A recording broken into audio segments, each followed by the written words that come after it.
Então, a gente pelo menos vê uma esperança para a Europa, eu já tinha realmente quase perdido a esperança, Consta. Ótima notícia, né? Uma derrota acachapante para a esquerda e para a extrema esquerda. Eu vou fazer um comentário muito breve mesmo, né? Em primeiro lugar, a reação da imprensa. Eu não falo só do Brasil, não. É a imprensa, a mídia mainstream no mundo. Para eles não existe mais, acho que o próprio Paulo tuitou isso hoje, não existe mais direita. Eles acabaram com a direita no mundo. Só existe extrema direita. Então eles estão todos assustados com a extrema direita avançando, né? Porque é sempre extrema direita e não existe nunca extrema esquerda, mesmo que seja um partido pró-Hamas, que nem tem aí uns comunistas espalhados pela Europa e por aí vai. E o segundo ponto é um corolário disso, né? Que só há democracia quando vence a esquerda.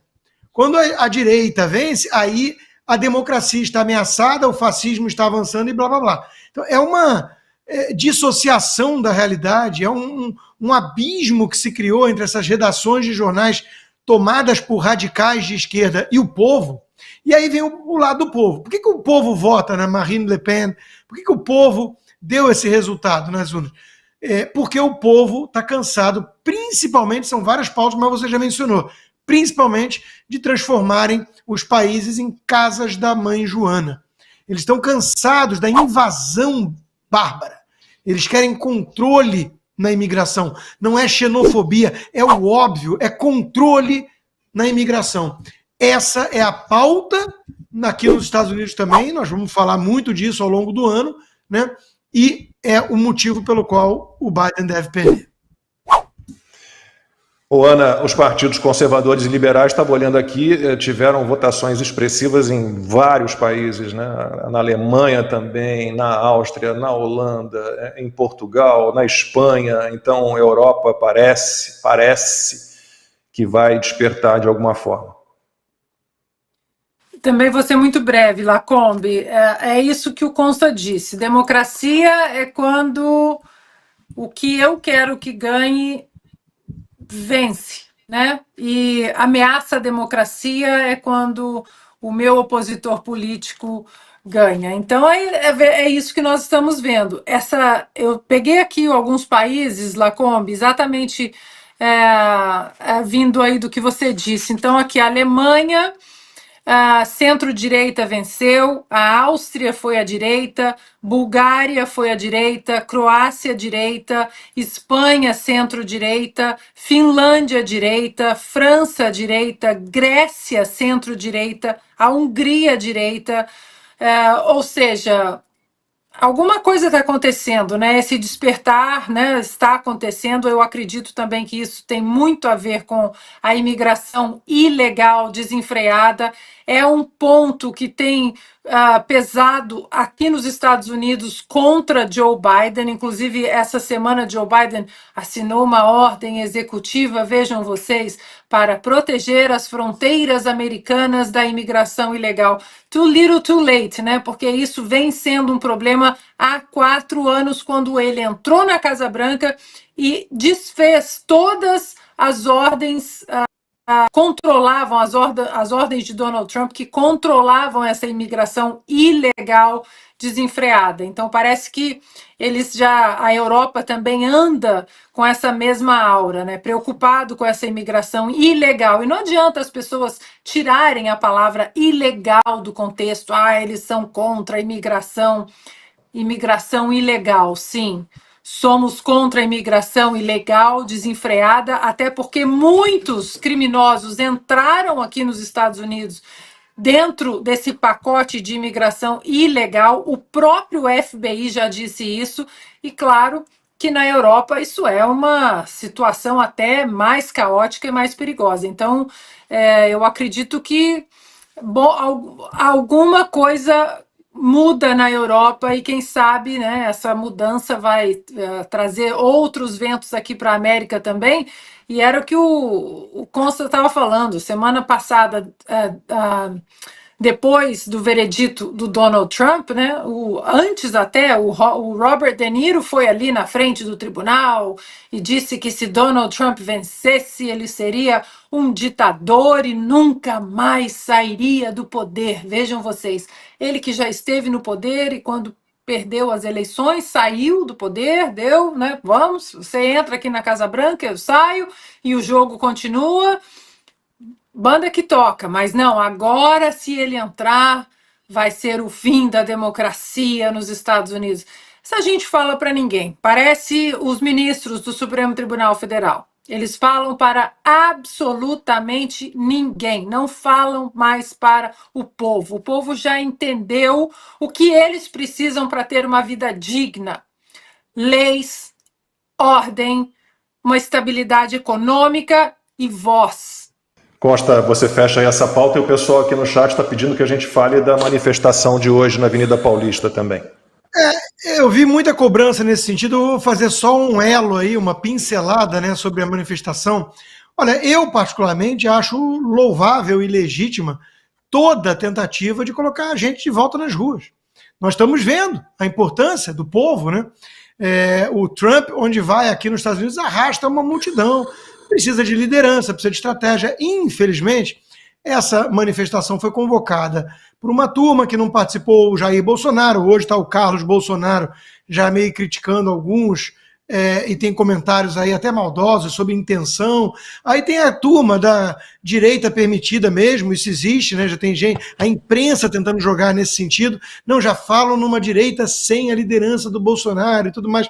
Meus amigos, na França, Marine Le Pen é fundamental para esse tipo de manifestação nas urnas, e antes teve muitas nas ruas. Nos Estados Unidos, a figura do Trump é o MAGA, é o movimento, é importante. No Brasil, como diria Olavo de Carvalho, não existe direita sem Bolsonaro hoje, não. Então, assim, eu acho legítimo fazer o esforço de colocar gente nas ruas, mas é fundamental que haja também uma estratégia e uma coesão. Esse é meu ponto principal. Os brasileiros precisam reagir, não resta a menor dúvida. Esperar o milagre ou esperar o Elon Musk fazer alguma coisa, que nem brasileiro é besteira. Nós é que temos, brasileiros, que fazer alguma coisa. Então, todo esforço, na minha opinião, é louvável. É fundamental que exista aí uma certa coesão e uma estratégia, como a gente está vendo capitalizar na questão dos Estados Unidos contra o senil e incompetente Biden, e na Europa contra esses globalistas à la Macron. Isso é fundamental. Reação popular aos globalistas e esquerda comunista. O primeiro é um vídeo do Paulo Pimenta, sem calculadora, fazendo conta de cabeça. Vamos ver. De fato, o que dá para a gente comprar com R$5.100? Uma geladeira, encontrei entre 1.800 e 2.000, uma geladeira boa. Um fogão, R$700, a 2.500.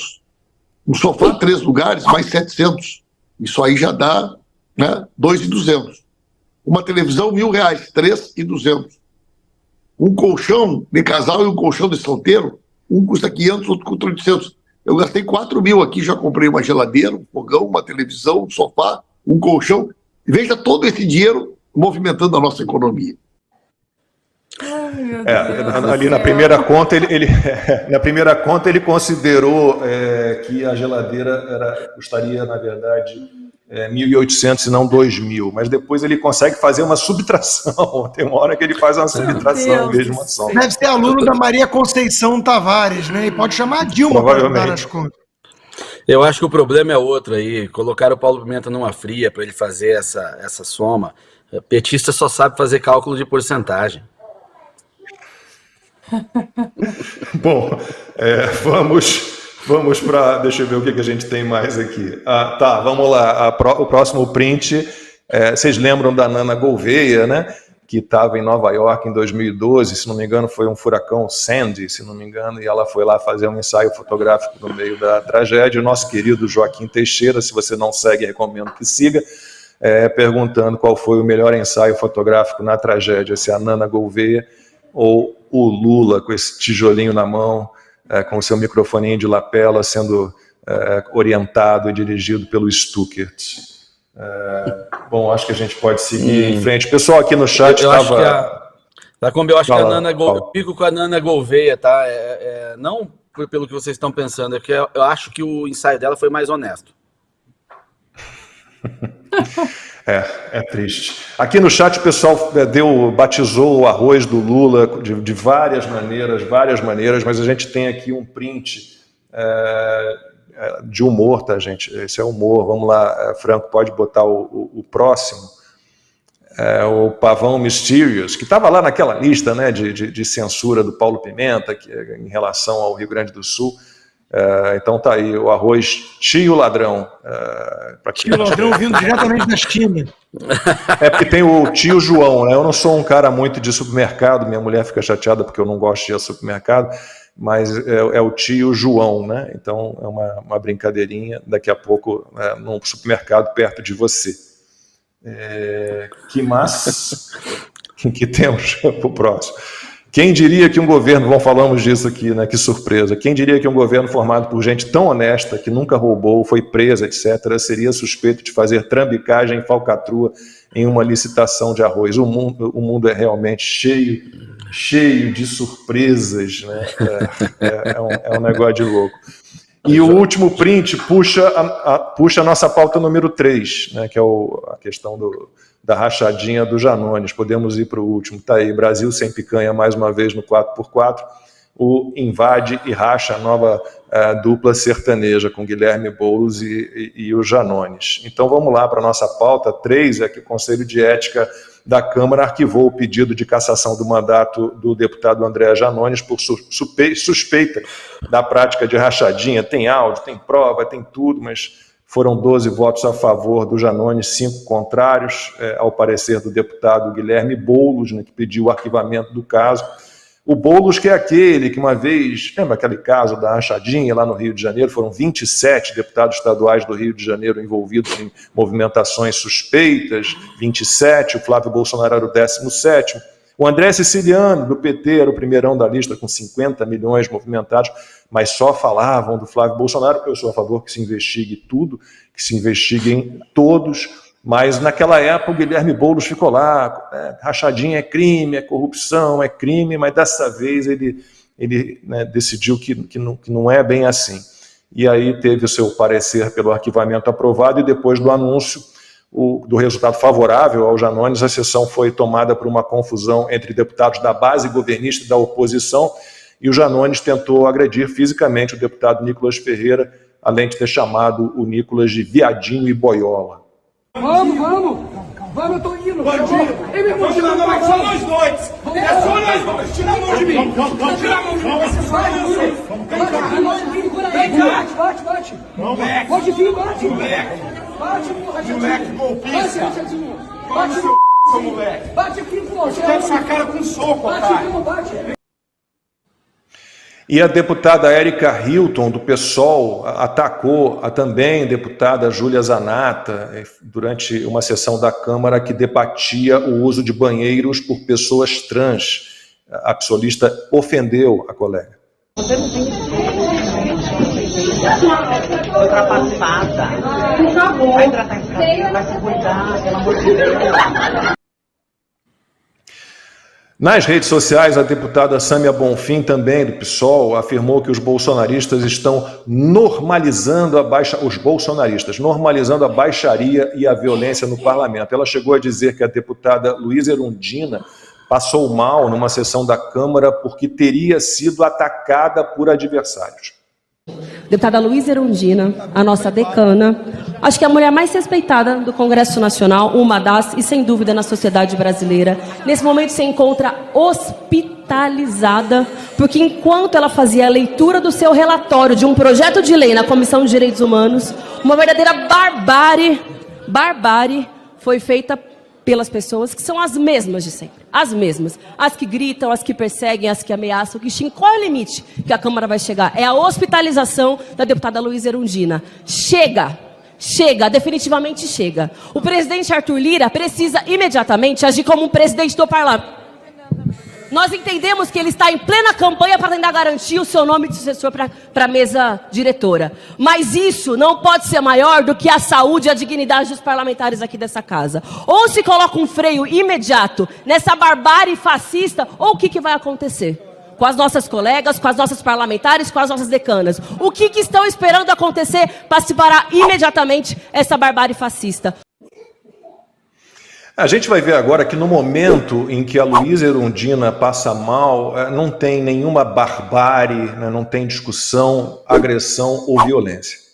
manifestação de todo censura. Senhora presidente, vamos dar atenção aqui à deputada Erundina. Está saindo aqui.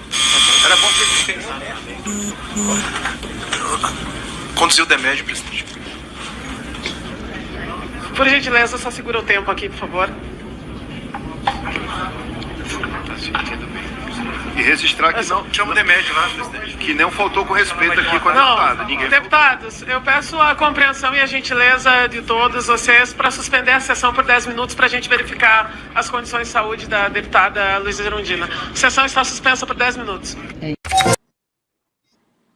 E a indignação, né, da Sâmia Bonfim é muito seletiva. No fim do ano passado, o vice-presidente do PT, Washington Quaquá, deu um tapa no plenário da Câmara no colega Messias Donato, que é do Republicanos.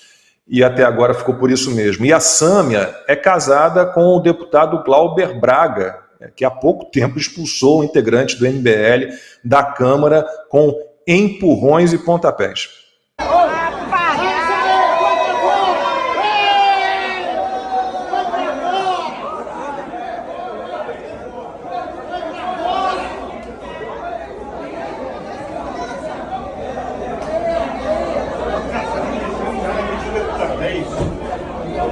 Deputado, É, o que tirou é tanto para deputado. Cara, o cara tá pedindo igual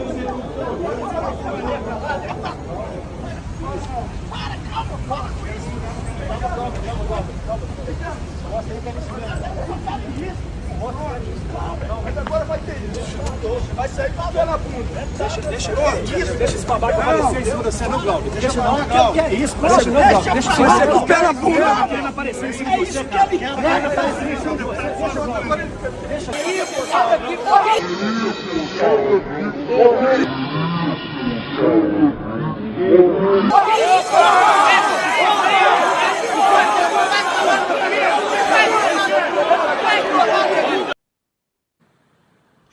Ô Paulo, você que esteve na Câmara, aliás, excelente deputado federal, eu espero que volte ao Congresso Nacional em breve, porque também era para ser senador, e o Paulo, sempre falo isso, foi prejudicado pelas campanhas eleitorais, aquele absurdo completo, que o Paulo deveria estar lá no Senado. Paulo, como é que você resume toda essa situação, essa indignação seletiva, essas mentiras todas, as agressões físicas, as agressões verbais, que quando vem de um lado ninguém enxerga de novo, né? Quem e não o que? Cara de pau, Lacombe, cinismo dessa gente. Veja, quem inaugurou a postura que não respeita o decoro e tal foi a esquerda. Veja, o PT, quando começa a eleger deputados, o PT ele tinha uma postura antipolítica. Era uma linguagem sindical, uma lógica sindical de manifestação e tal, com o antipolítico, porque diziam que nós somos contra tudo isso que está aí. Eles nem reconheciam a legitimidade da existência, da presença de outras forças políticas no parlamento ou em qualquer outro lugar. Os petistas não conversavam com os outros, né? E, claro, foram amadurecendo e depois as coisas mudaram um pouco, mas o PSOL mantém essa postura, né? E atua com muita lógica sindical dentro do parlamento, levando faixas, colocando macacão de petroleiro quando vai lá votar, situação que interessa ao sindicato, né? Quem faz isso são eles, sempre fez. E a turma do Centrão, quando não havia uma direita organizada, ou que viesse a enfrentar, pensava o seguinte: deixa eles aí, dá menos problema. Então foi dada uma espécie de licença para esse pessoal fazer isso. A Sâmia, com a indignação falsa, porque não aconteceu nada com a Luísa Erundina, citou aí a Erundina, uma decana, dá a impressão que ela estava falando da Margaret Thatcher, né? Não parece que era a Erundina que subiu na mesa. Não sei se foi na legislatura passada ou na anterior. Eu estava no plenário. As mulheres da esquerda não eram favoráveis a uma pauta que ia ser votada, eles ocuparam e subiram na mesa da Câmara e impediram o funcionamento da sessão, com a dona Luísa Erundina lá, na idade que tem. Eu lembro que comentei isso na época, que vergonha essa postura. Por quê? Porque é do PSOL, porque age assim. O deputado que discursava ali na hora que a Luísa Erundina teve o problema, o Ivan Valente, ele é companheiro de partido dela. Então não tinha ataque nenhum. O Ivan Valente, que é um dos caras de postura mais antipolítica dentro da Câmara. não cumprimenta os colegas, não fala, ataca todo mundo assim. Então, esses caras fizeram isso o tempo inteiro. Quem não se lembra das coisas que eu falei, faça um exercício aí para lembrar qual que era a postura dessas senhoras aí, inclusive a dona Sâmia, na época que a Bia Kicis era presidente da CCJ. A violência que eles praticavam contra a Bia Kicis, queriam impedi-la de realizar o seu trabalho parlamentar na presidência. A primeira mulher presidente da Comissão de Constituição e Justiça enfrentava aquela hostilidade completamente fora de esquadro, completamente fora do decoro, fora de qualquer razoabilidade política. Ocorre que agora eles são confrontados, porque tem gente de coragem para fazer, tem gente que topa a parada. Se a turma do Centrão antes falava MDB, né, aquela cultura, não, deixa lá, deixa esses louquinhos falar. Não, agora quem tem quem topa a parada, e aí eles ficam todos surpresos, porque não falam mais sozinhos, né? Tá ali o Janones, aquela figura deplorável que foi liberada pelo Guilherme Boulos, que não viu nenhum problema na rachadinha, né? Tem um determinado momento do voto que o senhor que quer ser prefeito de São Paulo disse, não, o pessoal já sabia que ele fazia rachadinha e votou nele, então não dá para caçar. Né? É essa turma que a esquerda leva na Câmara, é a liderança, veja como a deterioração ela também chega lá.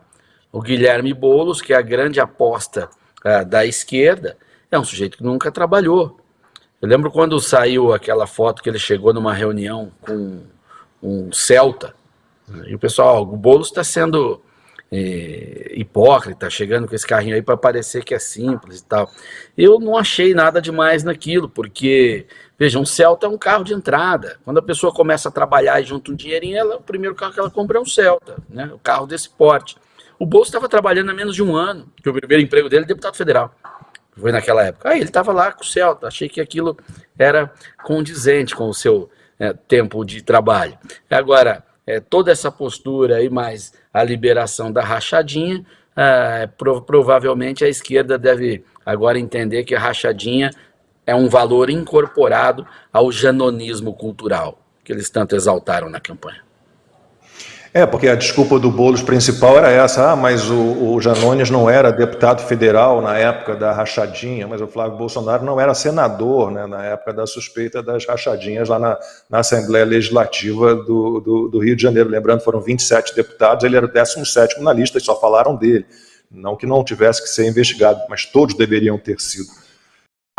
Meninas, a Argentina no final da semana passada voltou a também frequentar aqui o noticiário no Brasil, né, de ambos os lados da imprensa, que a imprensa tem lado, a gente sabe disso, e aí eu queria ouvi-las, porque a gente sabe que o deputado Eduardo Bolsonaro, junto com outros representantes aqui do Brasil, dentre eles o doutor Ezequiel Silveira da ASFAV, que é a Associação dos Familiares e Vítimas do 8 de Janeiro, estes estiveram no Congresso argentino na semana passada. Sei que vocês ali estiveram para acompanhar a ida destes representantes do Brasil junto ao parlamento argentino, e a gente queria entender, talvez seja a pergunta mais importante da nossa jornada aqui hoje, como está a situação dos patriotas aí na Argentina. Por quê? A imprensa que compõe o consórcio, patrocinada pelo governo federal, já ataca, né, inclusive, a situação de brasileiros que foram fotografados, inclusive, em filas aí, pedindo asilo político na Argentina. A gente tem acompanhado a saga de muitos que fugiram da injustiça no seu país, aqui no Brasil, e caminharam para a Argentina. De fato, como foi essa reunião do Eduardo Bolsonaro, o deputado Eduardo Bolsonaro, além da ASFAV, com o parlamento argentino, e já dá para imaginar o que vai acontecer diante do pedido do governo e da justiça brasileira, meninas? Bom, aí a gente tem que esclarecer várias questões que eu acho importante, até agradeço esse espaço para poder fazer isso, porque a grande mídia, tanto no Brasil como aqui na Argentina, meio que elas estiveram distorcendo a realidade do que está acontecendo. Em primeiro lugar, os deputados que vieram e os advogados das FAVs que vieram aqui para o Congresso argentino, eles não vieram a pedido dos refugiados políticos. Eles vieram aqui para o país a pedido da deputada Maria Celeste Pons, que é uma deputada de Javier Milei, e que ela justamente decidiu fazer essa conferência e os convidou porque ela quis justamente denunciar o que está acontecendo no país, no Brasil, no país hermano. De fato, ela lidera a Comissão de Direitos Humanos no Congresso e também lidera a Comissão do Ministério de Relações Exteriores e Culto do país. Então, por isso que foi do interesse dela expor essa situação no Congresso e por isso que ela realizou essa conferência e convidando os deputados e advogados do Brasil. Então, as grandes mídias brasileiras que falam que os deputados vieram pedir asilo político para os refugiados do Brasil, isso é mentira, porque eles não precisam de nenhum político para ir até o CONARE, que é o órgão responsável do asilo político. Eles não precisam de nenhum deputado para fazer esse procedimento, basta ir e se apresentar. Então, os deputados só vieram à Argentina para expor a realidade do Brasil, assim como fizeram em outros países do mundo. Então, esse é o primeiro esclarecimento que eu acho importante fazer. Segundo lugar, também a grande mídia vem colocando os patriotas que vieram para o Brasil como fugitivos. Outro nome que também está errado, porque eles não são fugitivos, são refugiados ou asilados políticos. Porque a primeira coisa, eles já têm um asilo político provisório. Então, quem tem o asilo político provisório tem o título de asilado político. Então, aí, novamente, eles estão usando a terminologia incorreta para se referir aos patriotas que estão aqui na Argentina. E também vale a pena chamar a atenção deles para ver se eles conseguem, pelo menos, ter um pouco de noção do trabalho que eles estão fazendo, né? Por outro lado, os patriotas que estão aqui, a grande mídia brasileira colocou um número que a gente não sabe de onde eles tiraram esse número, porque o governo argentino, em nenhum momento, publicou um número, em nenhum momento ofereceu um número. Nós, como jornalista, ou qualquer pessoa que queira investigar sobre o caso, que se aproxime ao CONARE, eles não fornecem nenhum número, então a gente fala... porque justamente, né, pela proteção desses patriotas, eles não fornecem nenhum tipo de informação. Vocês podem tentar ir no CONARE e pedir informação, mas é tudo sigiloso justamente para a proteção dessas pessoas que estão realizando o pedido de asilo. Então a gente não sabe de onde essa grande mídia tirou esses números, né? É o que a gente fala, é uma grande mentira, e que eles estão aí... obviamente dando a sua versão da história, né? Então, sim, tem brasileiros que estão aqui, ninguém sabe a quantidade de brasileiros que estão aqui. De fato, eu acho que não é tão alarmante, porque até mesmo a ministra da Segurança, Patrícia Bullrich, foi entrevistada, indagaram ela sobre essa questão, e ela falou que não tem nenhum número alarmante, não tem nenhuma lista assim que ela recebeu, então não é um caso assim tão preocupante que a Argentina tem que lidar. Então, eu imagino que o número de refugiados aqui na Argentina são poucos, né? E outra coisa que ela falou, né?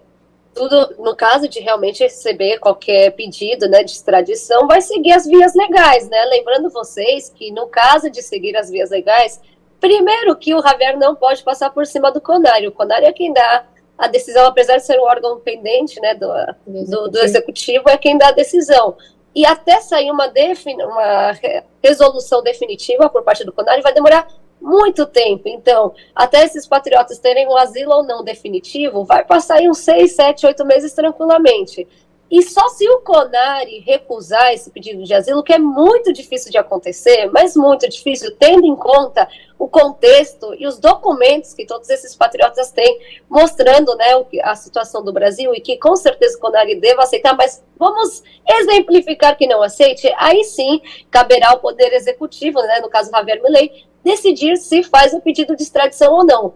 Mas lembrando vocês que existe um acordo no Mercosul sobre pedidos de extradição, porque isso também me questionaram em diversas ocasiões. No entanto, o artigo 5º desse acordo estabelece que não haverá procedimento em caso de extradição nos casos relacionados à perseguição política. Entre eles, até, eles indicam terrorismo, atentado contra pessoas ou contra os edifícios públicos, que é o que o Brasil alega que essas pessoas fizeram, apesar de não ter provas, né, individuais de cada caso. Então, aqui a gente vê como que nem o acordo entre o Mercosul caberia para extraditar essas pessoas aqui da Argentina. Portanto, a gente acredita que seja quase impossível tirar esses brasileiros daqui.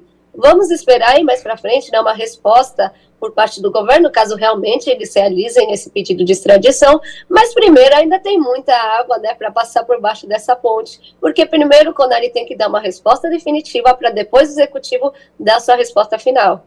E, ao mesmo tempo, desculpa, para encerrar, eu falo que é uma falta de respeito por parte dos jornalistas que estão, é o que eu falo, os patriotas já sofrem perseguição no Brasil. E aqui na Argentina, de certa forma, estão também sofrendo perseguição por esses jornalistas que estão indo buscar em suas casas, no CONARE, fotografando-os. e expondo eles, coisa que não corresponde como jornalista, até mesmo porque isso é um assédio, o que eles estão fazendo. Então, eles têm que tomar cuidado, porque eles não estão no Brasil, eles estão na Argentina, e aqui as leis são outras. Na verdade, eles são pagos para isso, né? São pagos pelo governo, né? E jogam no time destes, né? Estão torcendo para a derrota dos patriotas, mesmo em solo argentino. Mas foi muito bom ouvi-las nesse sentido, até para a gente entender de fato como está se dando, né? É importante demais. E por quê? Justifico. Tem muita dúvida. E também tem muita gente apostando em Milei e na decisão de Milei de manter esses asilados aí, né, protegidos pelo governo da Argentina, sem saber de fato qual é o trâmite. E vocês acabaram de nos contar como isso deve se dar. Entendendo eu que o governo brasileiro, a justiça brasileira, vai passar vergonha de novo, a exemplo do que passaram com relação ao Alan dos Santos. Vão passar vergonha de novo, porque o que estão tentando fazer com esses brasileiros agora, que estão na Argentina, é exatamente o que tentou fazer, né, o Poder Judiciário com o Alan dos Santos, e tomou um não acachapante, um não, né, sonoro, aquele que dói de ouvir. Por quê? Porque estão tentando avançar diante de países onde a democracia está consolidada e a justiça de verdade. Não há justiça justiceira do Brasil. Então a gente está nessa torcida, meninas, e muito obrigado por esse fundamental esclarecimento para a audiência da Auriverde Brasil. Saiu agora a alfinetada do opositor de direita em Macron após vitória no Parlamento Europeu. Jordan Bardella, candidato de direita, obteve entre 31,5% e 32,4% dos votos, segundo estimativas das instituições IFOP e IPISOS. Esse resultado é praticamente o dobro do alcançado por Valérie Hayer, candidata do partido de Macron, que obteve cerca de 15,2% dos votos. Os socialistas ficaram próximos, com cerca de 14% dos votos. Com esse desempenho, a direita francesa conquistará entre 29 e 30 cadeiras do Parlamento Europeu. Bardella enfatizou a mensagem clara dirigida a Emmanuel Macron e aos europeus, destacando a determinação do país em mudar a orientação da União Europeia. Ele também sugeriu que Macron e seu partido saíram enfraquecidos do pleito e previu a convocação de eleições legislativas antecipadas. Na Alemanha, país com o maior número de eleitores do bloco, o Partido Social Democrata, liderado pelo chanceler Olaf Scholz, obteve apenas 14% dos votos, ficando atrás dos conservadores, que conquistaram entre 29,5% e 30%. A legenda de direita obteve entre 16% e 16,5%, posicionando-se em segundo lugar. Essa votação para eleger 720 membros do Parlamento Europeu ocorreu em um contexto de preocupações econômicas e geopolíticas, enquanto o bloco enfrenta desafios estratégicos relacionados à China, aos Estados Unidos e à intensificação da guerra na Ucrânia, que faz fronteira com países da União Europeia.